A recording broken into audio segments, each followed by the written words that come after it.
Good morning students. RBC का topic चल रहा था अपना जो है, अभी आरबीसी कंटिन्यू है। आरबीसी और लेंगे जो है, एक होता है Rolex formation.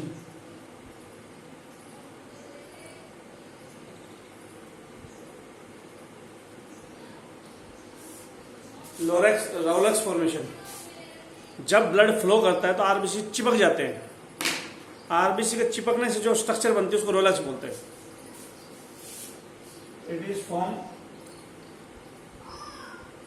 Due to group of RBC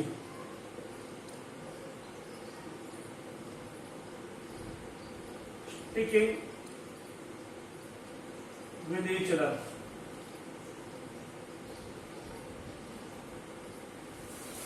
कई आरबीसी जब चिपक जाते हैं एक दूसरे के साथ तो बोलता है रोलेक्स बन जाता है। जब कई आरबीसी चिपकेंगे तो क्या बनेगा? रोलेक्स बन जाता है जो। ठीक है।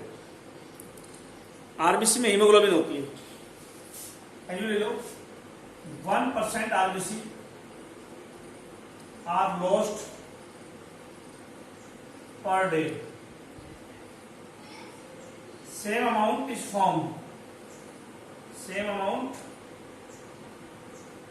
Form daily.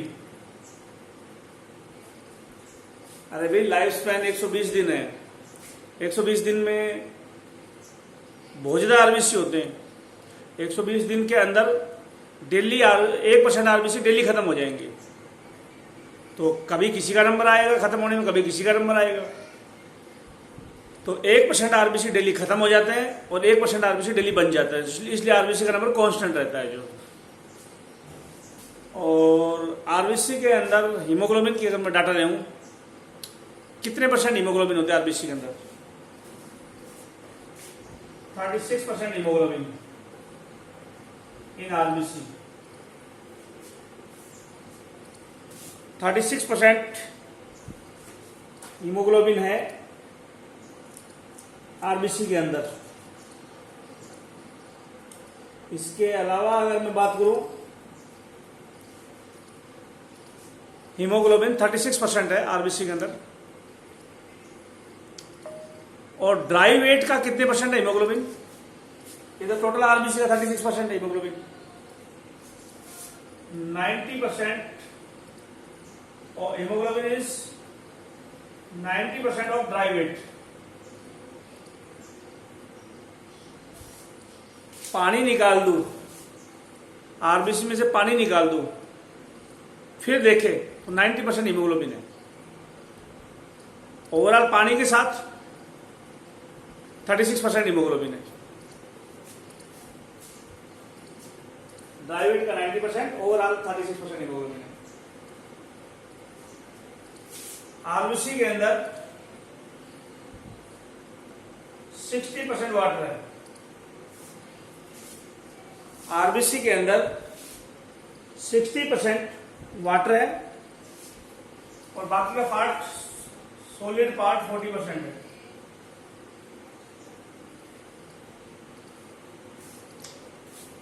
आरबीसी के अंदर 60% पानी है और 40% बाकी की चीज है। और बाकी की चीज में अगर बात करें तो 36% हीमोग्लोबिन है। और पानी निकाल दे तो 90% हीमोग्लोबिन है। क्या बताया हीमोग्लोबिन में? आरबीसी में 60% पानी है, 40% बाकी की चीज है, हीमोग्लोबिन वगैरह है। टोटल वेट का 36% हीमोग्लोबिन है आरबीसी में। और पानी निकाल दे तो 90% हीमोग्लोबिन है। लगभग हिस्सा हीमोग्लोबिन का ही है आरबीसी के अंदर जो।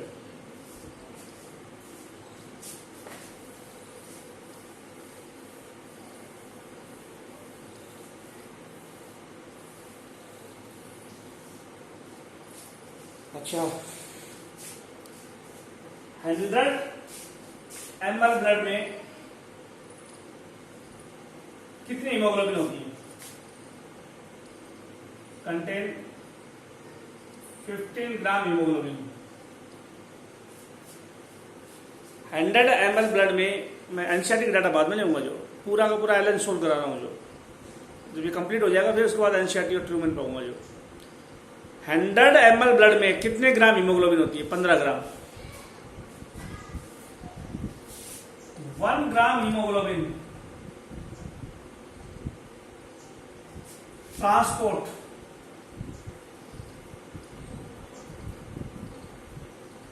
Oxygen 13.4 ml। 1 ग्राम हीमोग्लोबिन कितनी मिलीलीटर ऑक्सीजन ट्रांसपोर्ट करती है? 1 ग्राम हीमोग्लोबिन 1.34 ml। तो 15 ग्राम हीमोग्लोबिन ट्रांसपोर्ट करेगी 1.34 multiply by 15 19.4 ml। 15 gram haemoglobin का मतलब 100 ml ब्लड।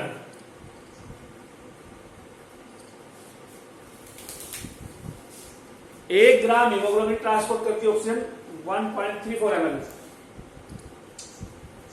1 ग्राम हीमोग्लोबिन ट्रांसपोर्ट करती है 1.34 ml ऑक्सीजन। 15 ग्राम बोल दो या 100 ml ब्लड बोल दो। 100 ml ब्लड में तो 15 ग्राम हीमोग्लोबिन है। 100 ml ब्लड में 15 ग्राम हीमोग्लोबिन है। 15 ग्राम हीमोग्लोबिन कितना ट्रांसपोर्ट करेगी? 100 ml ब्लड कितनी ट्रांसपोर्ट करेगा? तो बोलेंगे 19.4 ml ऑक्सीजन ट्रांसपोर्ट करता है। 100 ml ब्लड ट्रांसपोर्ट करता है 19.4 ml ऑक्सीजन। अच्छा, इधर ट्रांसपोर्ट की है इतनी ऑक्सीजन, यानी ऑक्सीजनेटेड ब्लड में 100 ml ब्लड ले हुए तो उसमें 19.4 ml ऑक्सीजन होगी। ये मिलेगी ऑक्सीजनेटेड ब्लड के अंदर।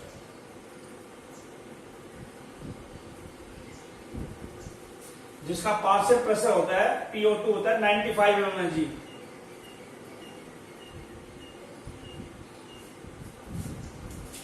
ऑक्सीजनेटेड ब्लड जिसमें ऑक्सीजन होती है उसका पार्शियल प्रेशर ऑक्सीजन का होता है 95 mmHg। पार्शियल प्रेशर ऑक्सीजन का कितना होता है? पार्शियल प्रेशर ऑक्सीजन का होता है 95 mmHg। पार्शियल प्रेशर ऑक्सीजन का होता है 95 mmHg। और ऑक्सीजनेटेड ब्लड जिसका पार्शियल प्रेशर इतना है उसमें ऑक्सीजन होती है 19.4 ml। ऑक्सीजनेटेड ब्लड है, पार्शियल प्रेशर है उसका 95 mmHg, ऑक्सीजन का प्रेशर इतना है। और इस ब्लड का अगर 100 ml ब्लड ले लो उसमें ऑक्सीजन मिलेगी 19.4 ml ऑक्सीजन। इस ऑक्सीजन में से ये ऑक्सीजनेटेड ब्लड कितनी ऑक्सीजन टिश्यू को देगा या ऑर्गन को देगा? ऑर्गन को कितनी देगा?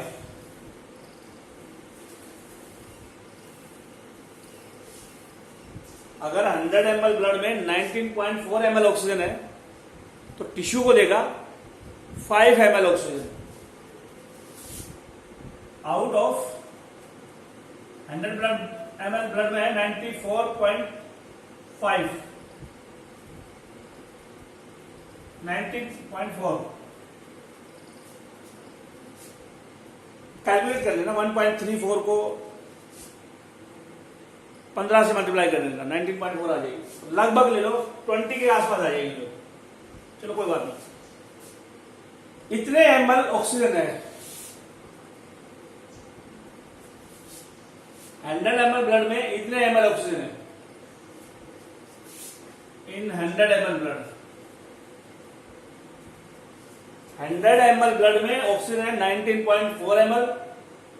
टिश्यू को कितने देगा? Release to tissue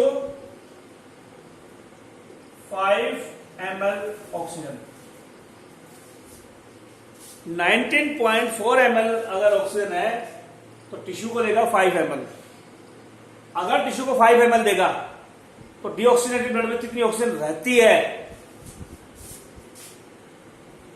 in deoxygenated blood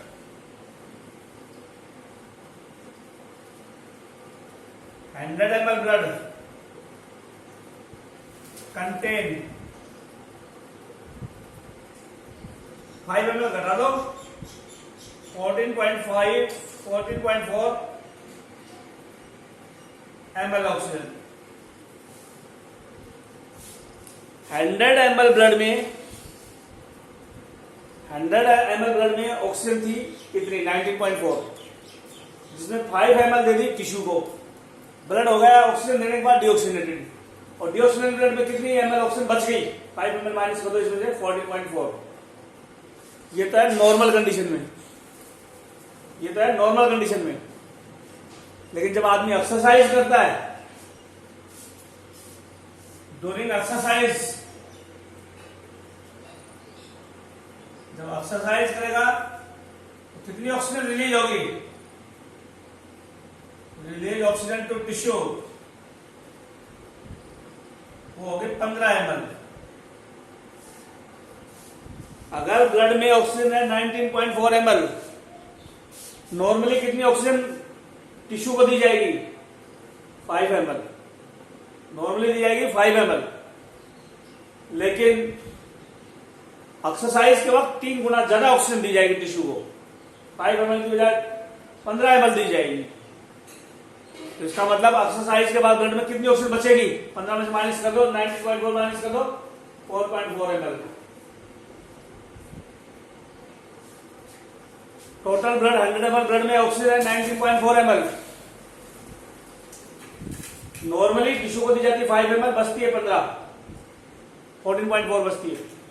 exercise में दी जाती है 15, बचते 4.4 ml। तो ये था। इसके अलावा इसको मिटा देता हूं।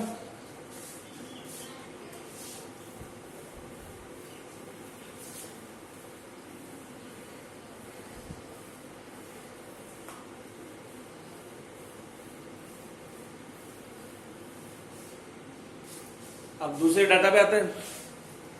100 ml ब्लड कार्बन डाइऑक्साइड कितनी देता टिश्यू को, 100 ml blood give 4 ml CO2 to tissue. 100 ml blood CO2 देता है 4 ml टिश्यू को। जब हीमोग्लोबिन ऑक्सीजन से जुड़ती है तो कैसे जुड़ती है, हीमोग्लोबिन को ऐसे लिखाएंगे HB4। पहले हीमोग्लोबिन के कुछ डाटा बताता हूं। हीमोग्लोबिन बड़ी होती है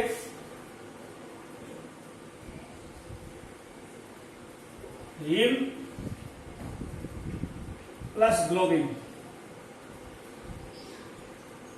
ये 95% प्रोटीन होती है। हीमोग्लोबिन में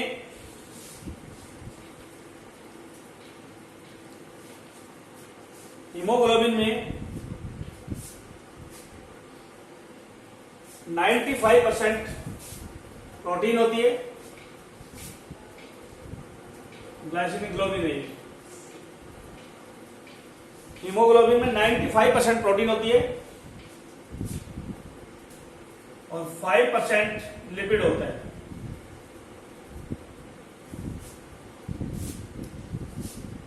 हीम जो बनता है वो ग्लाइसिन अमीनो एसिड से बनता है।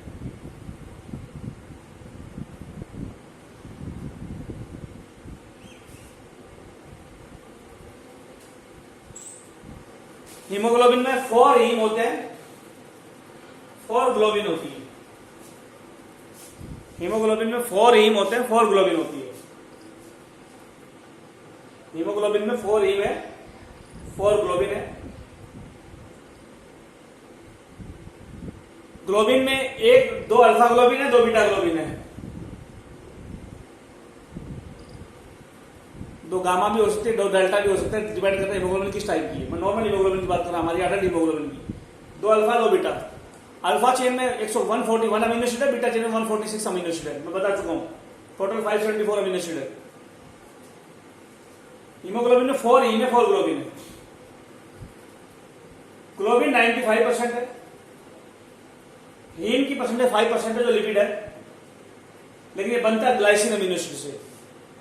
कई बार क्वेश्चन आता है हीमोग्लोबिन में कौन सा अमीनो एसिड मिलता है, तो तो बोला 20 के 20 मिल सकते हैं। अरे ग्लोबिन तो प्रोटीन है, सारे अमीनो एसिड मिलेंगे। सिर्फ हीम जो ग्रुप है ये ग्लाइसिन अमीनो एसिड से बनता है। सिंपलेस्ट अमीनो एसिड होता है ग्लाइसिन, सबसे छोटा अमीनो एसिड है ग्लाइसिन, और ग्लाइसिन से हीम बनता है। स्मॉलेस्ट है सिंपलेस्ट अमीनो एसिड है ग्लाइसिन, ग्लाइसिन से बनता है हीम। चलो, तो इसलिए एक हीमोग्लोबिन में 4 हीम है और 4 हीम में 4 आयरन है, Fe+2 की फॉर्म में। +3 तो मायोग्लोबिन में मिलती है, जो मसल में प्रोटीन होती है, रेड मसल फाइबर में जो मायोग्लोबिन होती है, जिसकी वजह से रेडिकल होता है। तो मैंने क्या कहा, हीमोग्लोबिन में 4 हीम है, 4 ग्लोबिन है। एक हीम में 1 आयरन, तो 4 हीम में 4 आयरन है। ऑक्सीजन ट्रांसपोर्ट करती है हीमोग्लोबिन, लेकिन हीमोग्लोबिन में ऑक्सीजन कहां जुड़ती है, हीम से या ग्लोबिन से? हीम के आयरन से जुड़ती है। तो 4 आयरन है, तो 4 ऑक्सीजन के मॉलिक्यूल्स ट्रांसपोर्ट करेगा एक हीमोग्लोबिन। एक हीमोग्लोबिन में 4 ग्लोबिन 4 हीम, एक हीम में 1 आयरन, 4 हीम में 4 आयरन, इसलिए मैंने क्या लिख दिया Hb4, 4 का मतलब 4 आयरन। एक आयरन 1 O2 ट्रांसपोर्ट करेगा, 4 आयरन 4 O2 ट्रांसपोर्ट करेगा।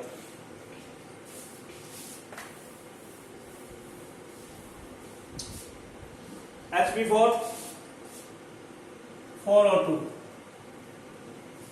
यानी एक हीमोग्लोबिन कितने O2 ट्रांसपोर्ट करता है? 4 O2। Hb4 O8। मोलिक्यूल्स 4 है, एटम 8 है। एटम को इधर लिखते, 8 लिख दिया, इसका मतलब 8 एटम है, और इधर नंबर लिखोगे तो उसका मतलब मोलिक्यूल्स 4 है।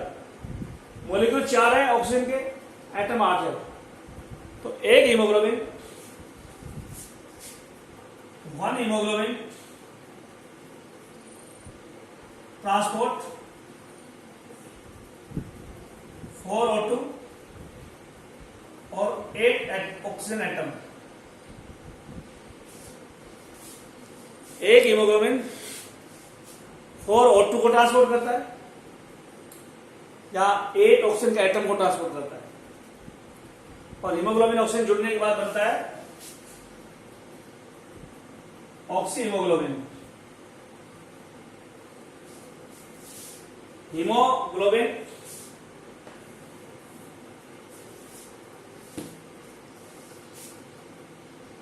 हीमोग्लोबिन ऑक्सीजन से जुड़ेगा तो ऑक्सी हीमोग्लोबिन बनेगा। 8 एटम इसके अंदर है।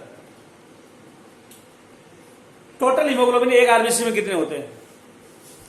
ये एक आरबीसी है, 1 आरबीसी, एक आरबीसी में हीमोग्लोबिन कितने होते हैं? 280 मिलियन।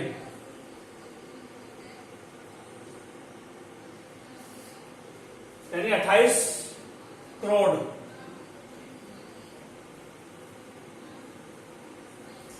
हीमोग्लोबिन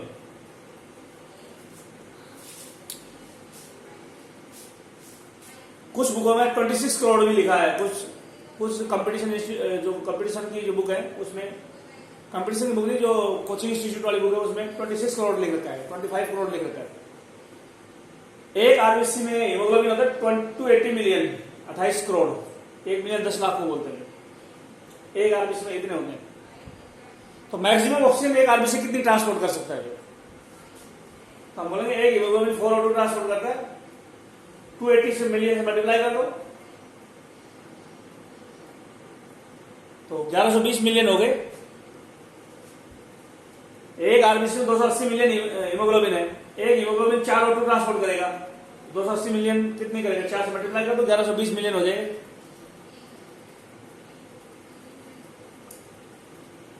इसका मतलब ये हुआ,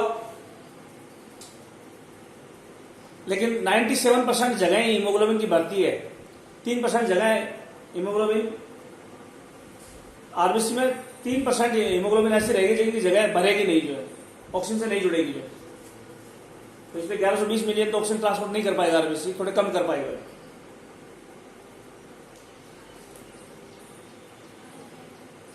तो एक आरबीसी में इतने हीमोग्लोबिन मॉलिक्यूल्स होते हैं। चलो आगे देखते हैं।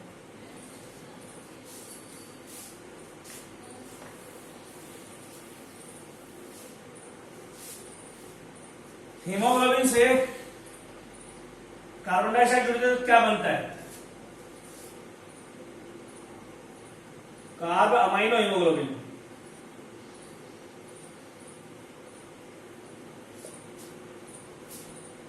हीमोग्लोबिन से कार्बन डाइऑक्साइड जुड़े तो बनेगा कार्ब अमीनो हीमोग्लोबिन। हीमोग्लोबिन से सीओ जुड़े, कार्बन मोनोऑक्साइड जुड़े तो बनता है कार्बोक्सी हीमोग्लोबिन।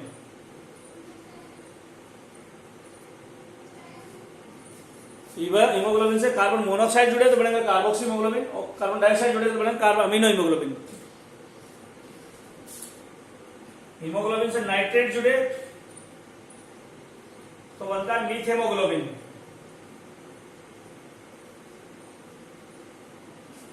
और मीथेमोग्लोबिन अगर बन गया तो बीमारी को बोलेंगे ब्लू बेबी सिंड्रोम।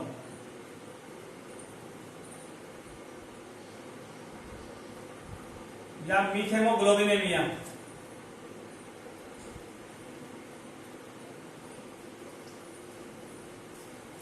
हीमोग्लोबिन से नाइट्रेट जुड़ जाए तो बनेगा मीथेमोग्लोबिनेमिया, बीमारी हो जाएगी, मीथेमोग्लोबिन बन जाएगा, ब्लू बेबी सिंड्रोम हो जाएगी। और नाइट्रेट जुड़ा तो मीथेमोग्लोबिन बन गया, बीमारी को कहा मीथेमोग्लोबिनेमिया, ब्लू बेबी सिंड्रोम, मर जाएगा बच्चा। पोल्यूटेड वाटर से होती है, ड्यू टू पोल्यूटेड वाटर।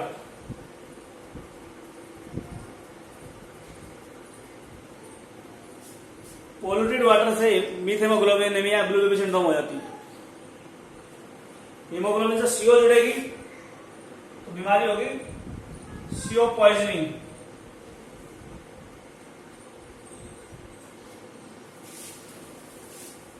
अगर बंद कमरे में अंगीठी जलाते हैं, अंगीठी, तो आदमी की डेथ हो जाती है, क्योंकि अंगीठी से निकलती है, बंद कमरे में सीओ गैस निकलती है अंगीठी से।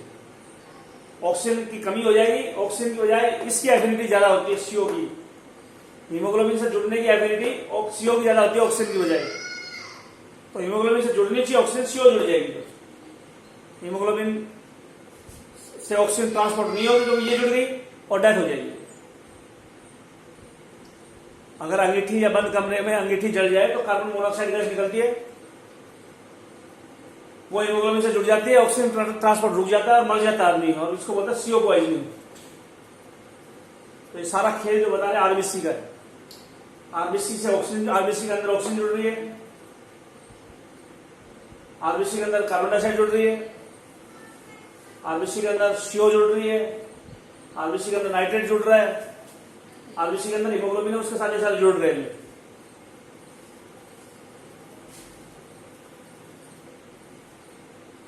चलो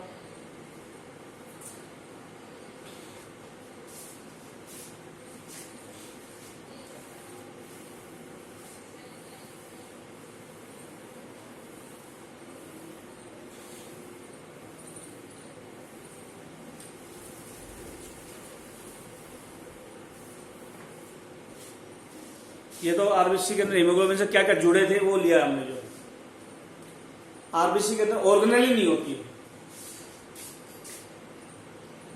no organelle in RBC, but cell is living. RBC की सेल लिविंग है, ऑर्गेनेली नहीं है, इसलिए इसको किसके बराबर माना गया? प्लांट की किस सेल के बराबर आरबीसी को मानते हैं? RBC is considered as equivalent to sieve tube of plant. क्यों? Because like RBC, sieve tube lack RBC की तरह से सीओ ट्यूब में नहीं होती, organelle and these are also living. Sieve sieve food transport करती है, फ्लोएम का पार्ट होती है।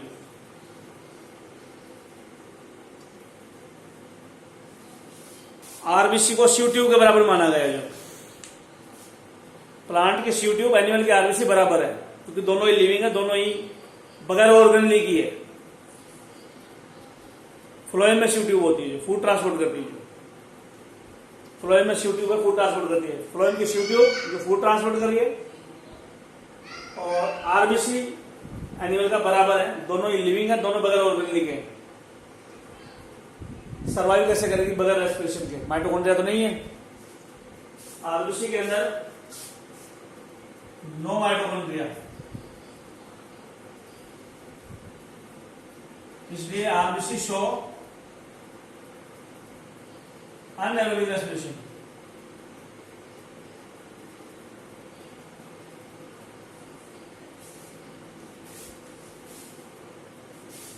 इसके अंदर आरबीसी के अंदर ऑक्सीजन माइटोकॉन्ड्रिया नहीं है। माइटोकॉन्ड्रिया होती तो एरोबिक रेस्पिरेशन चलता। आरबीसी के अंदर माइटोकॉन्ड्रिया होती तो एरोबिक रेस्पिरेशन चलता। माइटोकॉन्ड्रिया में एरोबिक रेस्पिरेशन चलता है, आरबीसी में माइटोकॉन्ड्रिया ही नहीं है तो एरोबिक रेस्पिरेशन नहीं चलेगा, अनएरोबिक रेस्पिरेशन चलेगा। अनएरोबिक रेस्पिरेशन से जिंदा रहेगी, इसलिए इसका लाइफ स्पैन काफी कम है। कितने दिन काम चलाएगी बगैर ऑक्सीजन के? जो तो माइटोकॉन्ड्रिया अनएरोबिक रेस्पिरेशन शो करती है। आरबीसी अनएरोबिक रेस्पिरेशन शो करती है क्योंकि माइटोकॉन्ड्रिया नहीं है इसके अंदर। माइटोकॉन्ड्रिया के अंदर क्रेब्स साइकिल चलती है।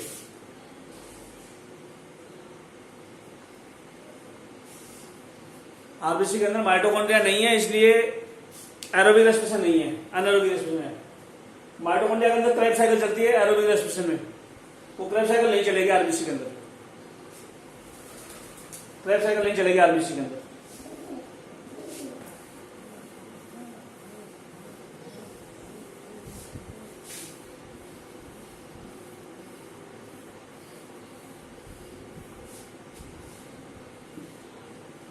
आरबीसी में से loss of organelle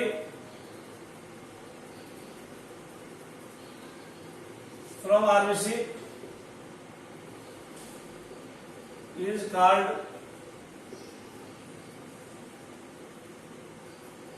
maturation of RBC. RBC में से ऑर्गेनली गायब होने को मैच्योरेशन बोलते हैं। In this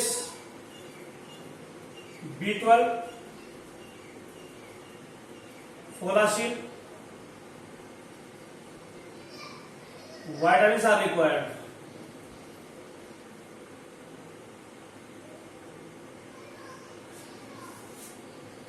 क्या रीजन है ऑर्गेनली लॉस होती है आरबीसी से? ऑर्गेनली रह जाए तो क्या हो जाएगा? हम बोले ऑर्गेनली लॉस हो जाएगा तो हीमोग्लोबिन के लिए ज्यादा स्पेस रह पाएगा। जो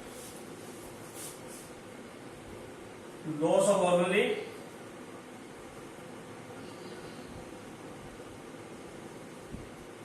is due to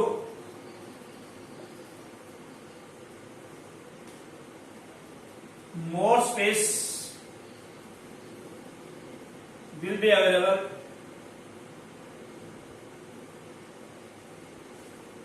for hemoglobin.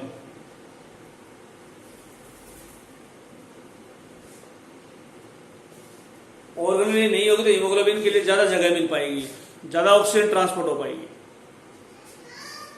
More space, more water transport. ज्यादा स्पेस होगा, ज्यादा ऑक्सीजन ट्रांसपोर्ट होगी। दूसरा, ऑर्गेनली होंगी तो वो ऑक्सीजन यूज करेंगी, ऑर्गेनली नहीं होगी तो ऑक्सीजन यूज नहीं होगी, सारी ऑक्सीजन ट्रांसपोर्ट होगी। जो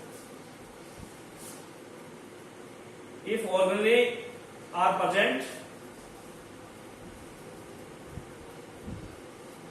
then these will use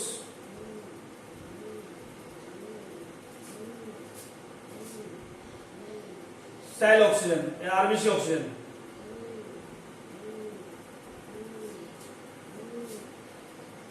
इससे लेस ऑक्सीजन ट्रांसपोर्ट होगी, so less oxygen will be transported.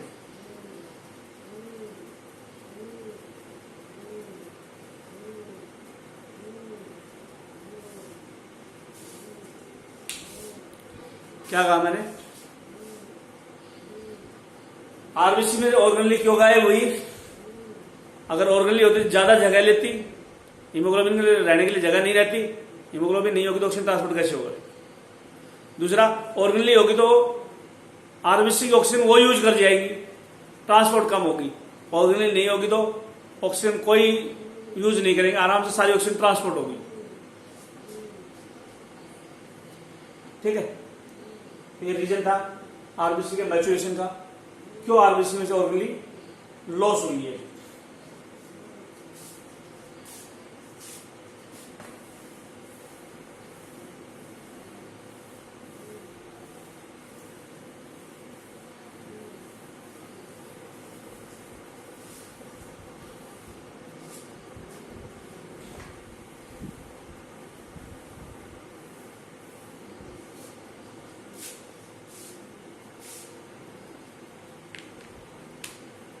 ठीक है,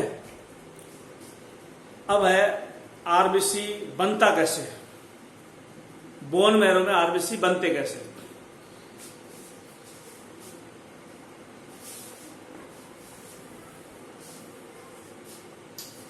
मैं आरबीसी की स्टेज बता रहा हूं कौन कौन सी. बोन मैरो,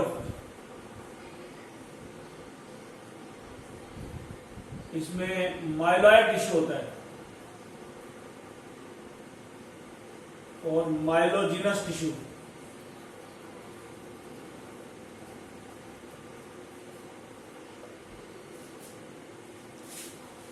बोन के अंदर ये बोन है, ये बोन मैरो है, यहां बोन मैरो होता है. क्योंकि बोन का टॉपिक नहीं करवाया मैंने अभी, जो है बोन अंदर से होलो या खोखली होती है, उसमें जो टिश्यू भरा होता है वो बोन मैरो होता है. बोन में बोन मैरो टिश्यू होता है. बोन में बोन मैरो टिश्यू है. बोन मैरो की टिश्यू की सेलों को बोलते हैं, या टिश्यू बोन मैरो टिश्यू है. उस टिश्यू को हम बोन मैरो के अंदर दो टाइप का बोन मैरो होता है, yellow bone marrow, red bone marrow.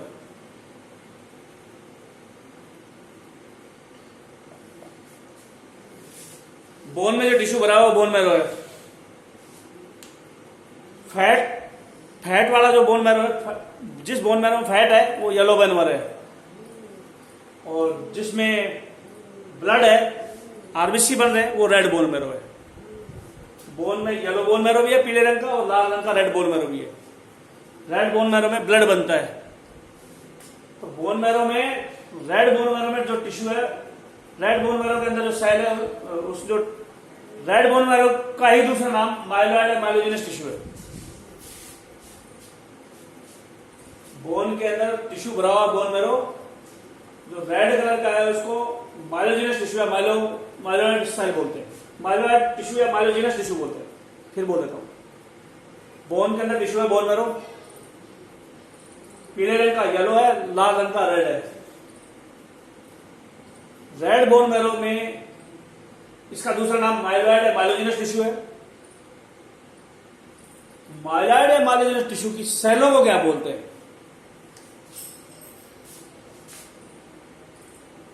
Myeloblast cell.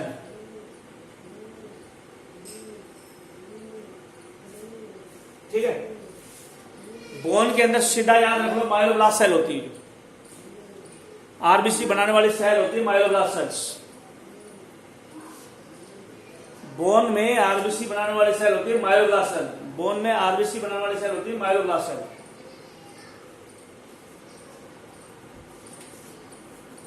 इससे बनती है प्रोएथ्रोब्लास्ट सेल, फिर बनती है एरिथ्रोब्लास्ट सेल,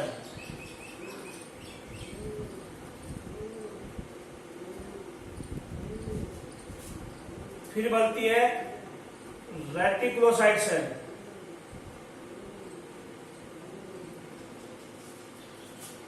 फिर बनती है नॉर्मोसाइट सेल,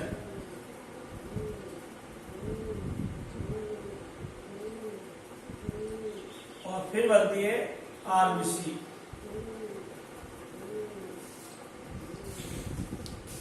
तुम बोलोगे ऐसे याद थोड़ी होता है, कोई तरीका बताओ। तरीका ये,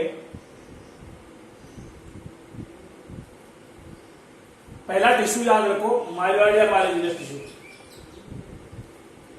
ये कैसे याद रहेगा कि बोन में माइलोजेनस टिश्यू होता है? बोन में माइलोजेनस टिश्यू होता है, कैसे याद रहेगा? मैंने बताया है तुम्हारे को कि इस टिश्यू के कैंसर को CML बोलते हैं। CML, chronic myelogenous leukaemia.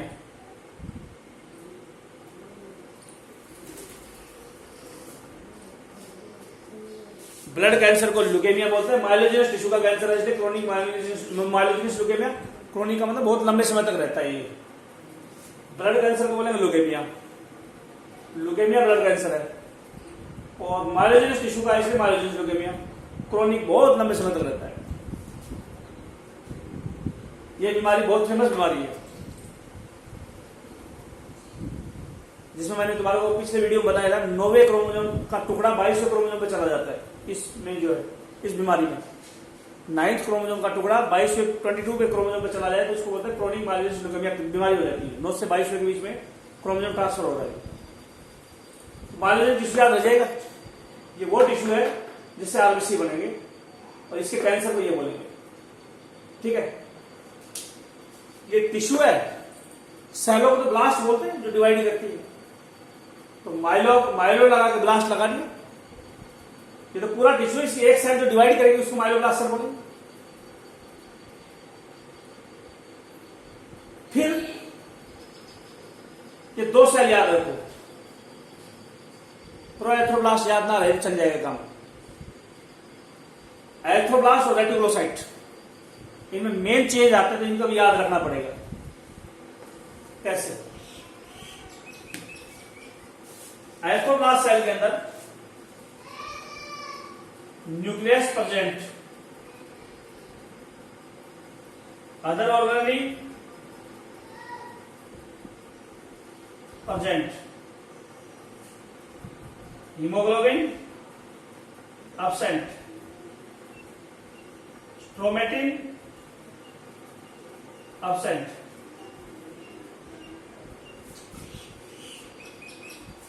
अभी धीरे धीरे याद करने का तरीका बताता हूं। रेटिकुलोसाइट सेल में nucleus absent, other organelle absent, haemoglobin present, स्ट्रोमेटिन present। अब बोलो जी तरीका बताओ याद करने का, कैसे याद करेंगे? तरीका ये है, एक क्वेश्चन बहुत फेमस आता है, एक क्वेश्चन बहुत फेमस होता है कि आरबीसी की कौन सी स्टेज है जब ऑर्गेनली लॉस होती है, हीमोग्लोबिन आती है, एक साथ होगा, ऑर्गेनली खत्म हो जाएंगी और हीमोग्लोबिन आ जाएगी, वो स्टेज रेटिकुलोसाइट स्टेज है। ये याद रखो, रेटिकुलोसाइट स्टेज में ऑर्गेनली चाहे न्यूक्लियस है या दूसरी ऑर्गेनली अपसेट हो जाएगी, हीमोग्लोबिन प्रेजेंट हो जाएगी। स्केलेटन स्ट्रोमेटिन हीमोग्लोबिन के साथ ही आता है, जो हीमोग्लोबिन आएगा स्ट्रोमेटिन आ जाएगा। ये याद रहेगा। ऑब्जेक्टिव क्वेश्चन है, कौन सी स्टेज है आरबीसी की जब ऑर्गेनली गायब होती है, हीमोग्लोबिन आती है? हमने कहा रेटिकुलोसाइट स्टेज है, जब ऑर्गेनली गायब हो गई हीमोग्लोबिन आ गई।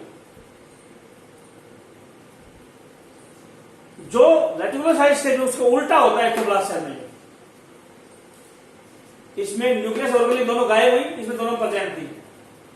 इसमें न्यूक्लियस ऑर्गेनली गायब हुई, हीमोग्लोबिन आई, इसमें हीमोग्लोबिन नहीं थी, न्यूक्लियस ऑर्गेनली प्रेजेंट थी। तो ये दो गायब हो गई, ये आ गई।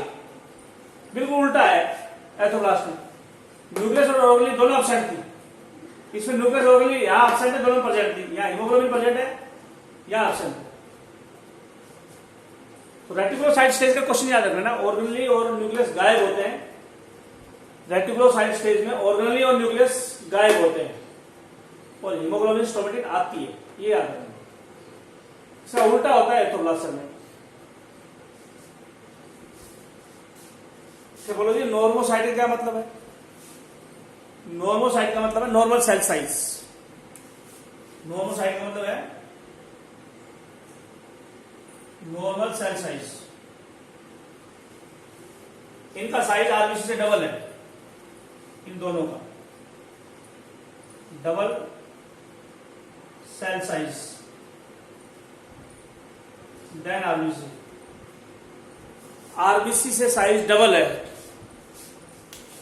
किसका साइज आरबीसी से डबल है? रेटिकुलोसाइट और एथोब्लास्ट का। आरबीसी का साइज डबल है एथोब्लास्ट का और रेटिकुलोसाइट सेल का। रेटिकुलोसाइट और एथोब्लास्ट दोनों का साइज आरबीसी से डबल है। एथोब्लास्ट रेटिकुलोसाइट का आरबीसी साइज डबल है। इसका साइज आरबीसी के बराबर, इसे नॉर्मोसाइट बोलते हैं। बस फिर आरबीसी बन गई। यह आरबीसी का बनना था, कैसे बना है आरबीसी जो है, बोन मैरो के अंदर आरबीसी कैसे बना है, कैसे बताया? शुरू में टिश्यू था, माइलोजिनस टिश्यू, जिससे कैंसर भी हो जाता है। इस कैंसर को ठीक करने के लिए ये टिश्यू ट्रांसफर करता है, ट्रांसप्लांट करता है एम्ब्रियोनिक स्टेज में। बोन मैरो ट्रांसप्लांट करते हैं, जो बोन मैरो या ये टिश्यू ट्रांसप्लांट कर देते हैं तो ब्लड कैंसर ठीक हो जाती है। बोन मैरो ट्रांसप्लांट करें तो ब्लड कैंसर ठीक हो जाएगी। तो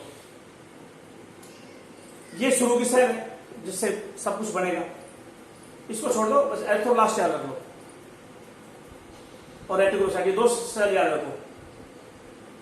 माइलोब्लास्ट याद रखोगे, शुरू की सेल है जो इस बोन मैरो के अंदर है, और ये दो सेल याद रखो।